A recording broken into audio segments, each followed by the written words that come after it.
बाबर आजम ने 2024 जो है वो as a number 1 ODI batsman ख़त्म किया है, फिनिश किया है। और ये मुसलसल बाबर आजम का 4th ईयर था, चौथा साल था मुसलसल के जब बाबर आजम ने ओडीआईज में एज ए नंबर 1 बैट्समैन जो है इसको फिनिश किया, टॉप पर वो फिनिश करके गए हैं। लेकिन कुछ ऐसे रिकॉर्ड्स भी हैं कि जिनमें Babar Azam all over the world 2nd number पर हैं, और वो हैं कि किसी भी फॉर्मेट में, किसी भी फॉर्मेट में 2010 के बाद से लेकर अब तक किसी भी फॉर्मेट में, चाहे वो ओडीआई हैं, चाहे वो टेस्ट हैं, चाहे वो टी20s हैं, किसी भी फॉर्मेट में एवरी ईयर जब भी साल फिनिश हुआ है तो उसमें Babar Azam all over the world टी20s, टेस्ट और ओडीआईज में कितनी बार वो नंबर 1 के तौर पर उन्होंने फिनिश किया है, कितनी बार विराट कोहली ने फिनिश किया है, और भी जितने भी दुनिया के बल्लेबाज हैं उनमें से किस किसने कितनी कितनी बार टॉप किया at the end of each year, उस पर हम लोग डिटेल के साथ बात करेंगे। और आप हैरान हो जाएंगे उसमें बाबर आजम और विराट कोहली को देखकर। अगर आप लोग पहली बार मेरे चैनल पर विजिट करके हैं तो भाई आपसे रिक्वेस्ट है कि यार वीडियो को लाइक, चैनल को सब्सक्राइब फटाफट से कर दीजिए, क्योंकि आपकी मोहब्बत जो है ना वो बहुत बढ़िया है, और आपकी इन्हीं मोहब्बतों की वजह से हम लोग हमेशा कामयाब हो जाते हैं। तो स्क्रीन पर आप लोग देख सकते हैं कि most time ending a calendar year as number 1 ranked batsman in any format since 2010। 2010 के बाद से किसी भी फॉर्मेट में कितनी बार किस किस बैट्समैन ने नंबर 1 रैंक्ड पर ईयर को फिनिश किया था, तो सबसे पहले नंबर पर आते हैं विराट कोहली।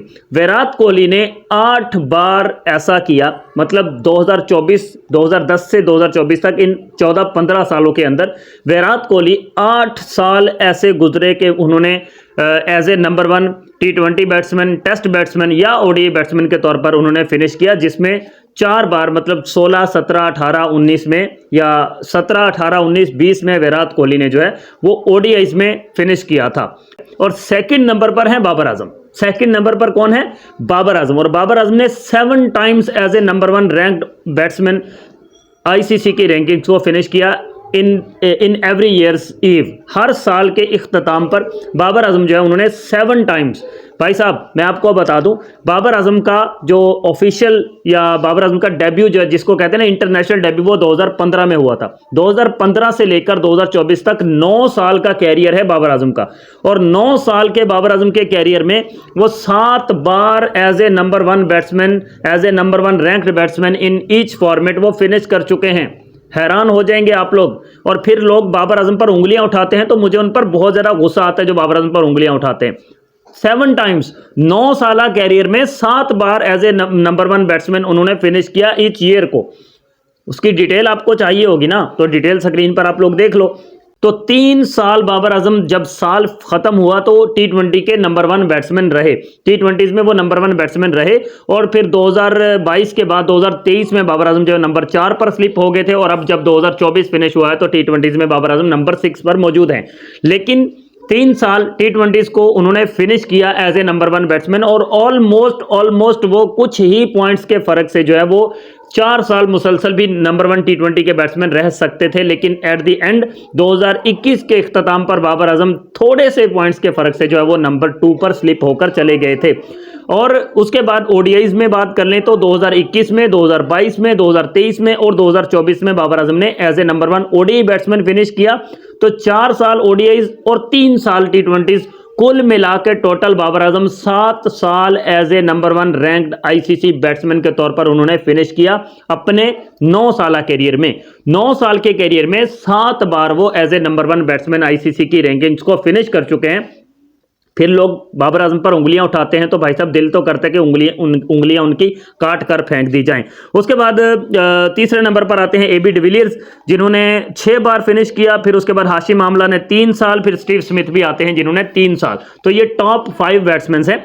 ये टॉप 5 की लिस्ट मैंने निकाली है कि जिनके अंदर पहले नंबर पर विराट कोहली, जिन्होंने 2010 के बाद से 2024 तक जो है वो 8 बार as a number 1 ICC ranked batsman finish किया, और 7 बार बाबर आजम ने नंबर 1 रैंक्ड फिनिश किया। अब बाबर आजम को कहा जाता है कि वो टी20 का बैट्समैन नहीं है, और बाबर आजम को लोग, बाबर आजम की टेस्ट क्रिकेट में परफॉर्मेंस थोड़ी सी बुरी आई है तो वो कहते हैं कि वो टेस्ट का बैट्समैन नहीं है।